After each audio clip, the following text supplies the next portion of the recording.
اور ویسے جب حضرت جبرائیل آتے تھے انسانی شکل میں، وہ ایک بالکل دوسری شکل ہے. وہ تو یہ کہ حضرت داہیہ کلبی جو ہے رضی اللہ تعالیٰ عنہ، وہ بہت حسین صحابہ میں سے بہت صحیح حسین انسان تھے، ان کی شکل میں بالعموم ان کی صورت میں حضرت جبرائیل آتے تھے، لیکن وہ وحی نہیں شمار ہوتی. ہم نے ام السنہ وہ حدیث جس میں جبرائیل آئے اور حضور نے فرمایا جبریل تھے جو تمہیں تمہارا دین سکھانے آئے تھے، لیکن وہ قرآن میں نہیں ہے، ام السنہ ہے، قرآن نہیں ہے. البتہ یہ کہ حضرت جبرائیل کو ان کی اصل ملکی شکل میں حضور نے اپنی ان آنکھوں سے 2 مرتبہ دیکھا ہے. ایک مرتبہ بالکل آغاز میں، جبکہ حضرت جبرائیل جو ہیں ایسے ظاہر ہوئے، حضور اتر رہے تھے غار حرا سے، جبل نور سے، تو آپ کو آواز آئی یا محمد.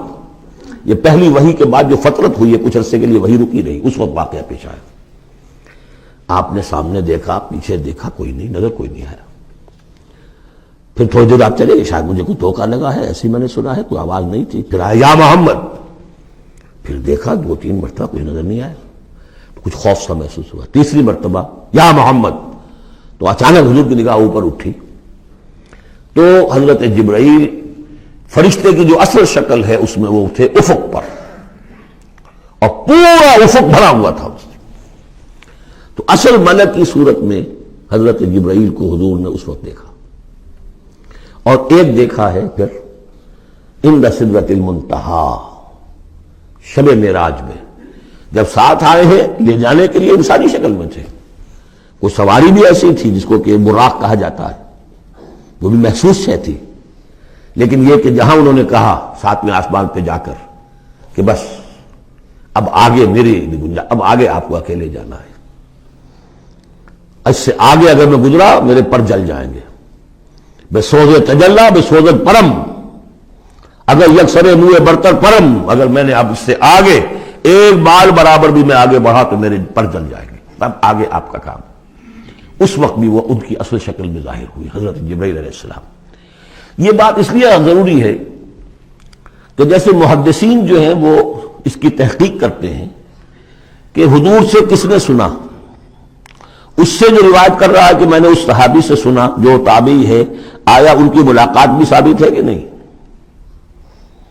تابعین کے طبقے کا ایک شخص وہ ہے کہ جس کی عمر ابھی 6 برس کی تھی کہ وہ صحابی فوت بھی ہو گئے، اور وہ کہہ رہا ہے میں نے ان سے سنا، تو پھر وہ حدیث جو ہے محدثین اس کو قبول نہیں کریں گے.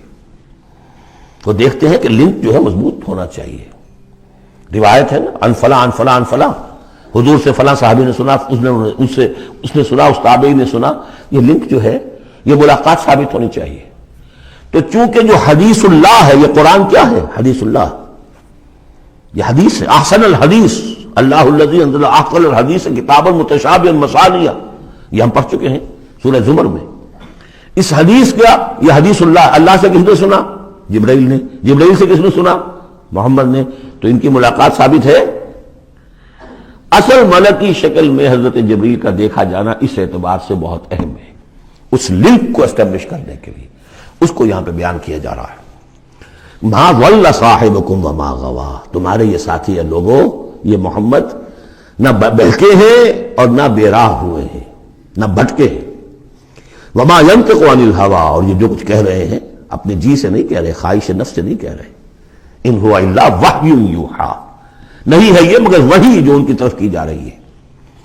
علمہ شدید القوی، انہیں تعلیم دی ہے، سکھایا ہے اس نے جو بہت طاقت والا ہے. یہاں حضرت جبرائیل ہیں جو مراد ہیں. علمہ شدید القوی، یہ قرآن کس نے سکھایا محمد کو؟ شدید القوی. ذو مرۃ، وہ بڑا زور آور ہے. فاستوی، وہ سیدھا ہوا. وہو بالافق الاعلی، اور افق اعلیٰ کے اوپر وہ محمد کو نظر آ رہا تھا صلی اللہ علیہ وسلم. ثم دنا فتدلی، پھر ذرا نیچے کو لٹکا، قریب آیا. فکان قاب قوسین او ادنی، اور پھر وہ اتنے قریب آ گیا کہ جیسے 2 کمانوں کا فاصلہ ہو یا اس سے بھی قریب. فاوحی الی عبدہ ما اوحی، پھر اس نے وحی کی اللہ کے بندے کی طرف جو وحی کی. وہ وحی کون سی تھی؟ وہ ہے اصل میں وحی رسالت. وحی نبوت جو تھی وہ تو شروع میں آ چکی، اس کے بعد یہ فترت ہو گئی تھی، کچھ وقفہ پڑ گیا تھا. شروع میں وحی جس سے کہ حضور کی نبوت کا ظہور ہوا ہے، وہ تو ہے اقرا بسم ربک الذی خلق خلق الانسان من علق اقرا وربک الاکرم الذی علم بالقلم علم الانسان ما لم یعلم. لیکن اب یہ سورہ مدثر کی آیات اس وقت نازل ہوئیں. یا ایھا المدثر، جب حضور گھر آ گئے اور پھر آپ نے اپنی اہلیہ سے کہا، خوف زدہ تھے جو کہ منظر دیکھا تھا، ملک کی شکل، فرشتے کی شکل. اب وہ تو حضور ہی نے دیکھا جو دیکھا، ہم تو نہیں سمجھ سکتے کہ آپ نے کیا دیکھا. لیکن یہ کہ اس کے بعد آپ آئے، آپ نے کہا مجھے کمبل اڑا دو، لحاف اڑا دو، لحاف اوڑھ کر آپ لیٹ گئے. تو پھر وہ وہی یا ایھا المدثر قم فانذر وربک فکبر، اے لحاف میں لپٹ کر لیٹنے والے کھڑے ہو جاؤ اور خبردار کرنا شروع کر دو لوگوں کو. اور تمہاری اس دعوت کا نقطۂ آغاز تو انذار ہے، اور اس کا ہدف دنیا میں تکبیر رب ہے. رب کو بڑا کرو، اس کی بڑائی منواؤ، اس کی بڑائی نافذ کرو. اس کا نقشہ کھینچا گیا ہے. علمہ شدید القویٰ ذو مرۃ فاستویٰ وہو بالافق الاعلیٰ ثم دنا فتدلی فکان قاب قوسین او ادنیٰ فاوحیٰ الی عبدہ ما اوحیٰ ما کذب الفؤاد ما رأیٰ. جو کچھ انہوں نے دیکھا ان کے دل و دماغ نے اسے جھٹلایا نہیں. یہ نہیں کہا کہ نہیں یہ کیا ہے. دیکھیے ایسا ہوتا ہے کہ کوئی غیر معمولی سی بات آپ دیکھیں تو ایک شخص ہو جاتا ہے میں خواب دیکھ رہا ہوں یا حقیقت دیکھ رہا ہوں. آنچی نہیں بیریم میں بیداریست تو یارم یا بے خواب. اے اللہ جو میں دیکھ رہا ہوں یا ہم دیکھ رہے ہیں یہ بیداری میں دیکھ رہے ہیں، یہ خواب میں دیکھ رہے ہیں. وہ غیر متوقع چیز. لیکن نبی کو کوئی شک نہیں ہوا. ما کذب الفؤاد ما رأیٰ، یکسوئی کے ساتھ دل و دماغ اور جو بھی آپ کی آنکھ دیکھ رہی تھی ان میں کوئی کانفلکٹ نہیں تھا. ما کذب الفؤاد ما رأیٰ فتمارونہ علی ما یریٰ، تو کیا تم اس سے جھگڑتے ہو اس چیز پر کہ جسے وہ دیکھ رہا ہے. اقبال نے کہا نا کہ قلندر ہرچے گوید دید گوید. جو شخص اپنا دیکھی ہوئی چیز بیان کر رہا ہے تم اس سے جھگڑ رہے ہو. تمہارے لیے تو وہ ایک غیب کی خبر ہے، اس نے تو دیکھا ہے. افتمارونہ علی ما یریٰ وَلَقَدْ رَآهُ نَزْلَةً أُخْرَىٰ، اس نے تو ایک مرتبہ اور بھی دیکھا. کہاں دیکھا؟ عند سدرۃ المنتہیٰ، شب معراج میں سدرۃ المنتہیٰ. کوئی بیری کا درخت ہے، وہ کیسی بیری ہے؟ ساتویں آسمان کی بیری. وہ آخری حد ہے، مخلوق کوئی اس سے آگے نہیں جا سکتی. اس سدرۃ المنتہیٰ، منتہا نہایت، حد، جہاں کی حد ہو گئی، وہاں تک حضور پہنچے ہیں سدرۃ المنتہا تک. اندہا جنت الماوا، اور سب سے اونچی جو جنت ہوگی جنت الماوا وہ اس کے قریب ہی ہے، وہ بھی ساتویں آسمان پر ہے. یہ تو درجہ بدرجہ ترقی ہوتی جائے گی نا. پہلی ضیافت جو ہے، پہلی نزل جو ہے وہ تو اسی زمین پر ہو جائے گی. پھر جو ترقی ہوگی اپنے اپنے مدارج، اپنے اپنے مراتب، اپنے اپنے مقامات، اپنے اپنے ایمان کی گہرائی، اپنے اپنے اعمال صالحہ، اپنا اپنا انفاق مال و جان، اس کے حوالے سے درجے ہوں گے. اندہا جنت الماوا اذ یغشی السدرۃ ما یغشی، جبکہ ڈھانپے ہوئے تھا اس بیری کو جو ڈھانپے ہوئے تھا. اب تمہیں کیا بتائیں کیا ڈھانپے ہوئے تھا، تم نہیں سمجھ سکتے. دیکھیے کس طریقے سے اذ یغشی السدرۃ، کوئی انوار الہیہ کا کوئی ایسا نزول ہے وہاں جو زبان سے ادا نہیں ہو سکتا. کوئی الفاظ نہیں ہے کہ جو ان کی تعبیر کر سکے. اس پر انوار الہیہ کا کوئی نزول ہے. اذ یغشی السدرۃ ما یغشی، جبکہ چھایا ہوا تھا اس بیری کے اوپر جو چھایا ہوا تھا، جبکہ ڈھانپا ہوا تھا اس بیری کو جس نے ڈھانکا ہوا تھا. ما زاغ البصر وما طغیٰ، نبی کی آنکھ اس وقت نہ کج ہوئی نہ حد سے بڑھی. یہ دو انتہائیں ہوتی ہیں. ایک تو یہ کہ آپ کسی انٹینس لائٹ کو فیس نہ کر سکے تو نگاہ ہٹائیں گے آپ، یہ جھپک لیں گے، فیس نہیں کر سکتے اگر آپ میں ہمت نہیں، استعداد نہیں ہے. نبی کا ظرف اتنا تھا کہ ان انوار الہیہ کا براہ راست مشاہدہ کیا ہے، اور نگاہ آپ کو ادھر ادھر کرنے کی ضرورت پیش نہیں آئی. لیکن طغیٰ ایک حد ادب بھی ہوتا ہے جس سے آگے انسان کو نہیں جانا چاہیے. نگاہ جو ہے اس نے بے ادبی کی روش بھی اختیار نہ کی. علامہ اقبال نے، واقعہ یہ ہے کہ اس آیت کو میں نے سمجھا علامہ اقبال کے ایک شعر سے، اور اکثر و بیشتر لوگ نہیں سمجھ سکے اس آیت کو.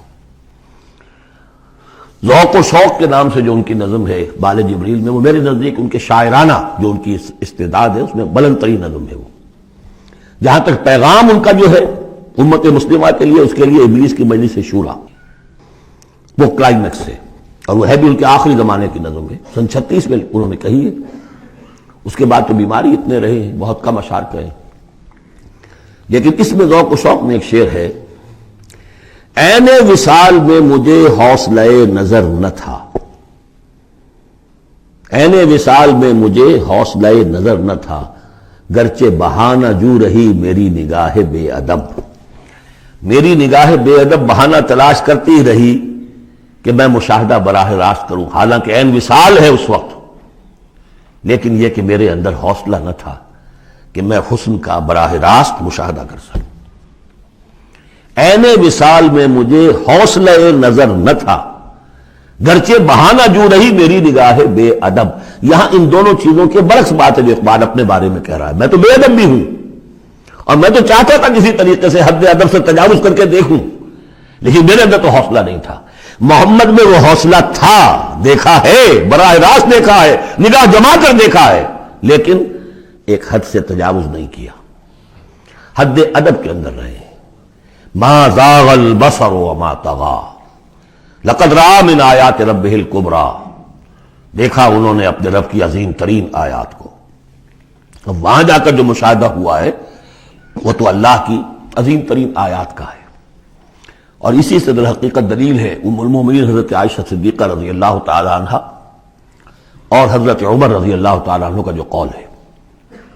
شب معراج میں بھی حضور نے اللہ کو نہیں دیکھا، اللہ کی عظیم ترین آیات کو دیکھا، جو تجلی تھی اس وقت اللہ کی۔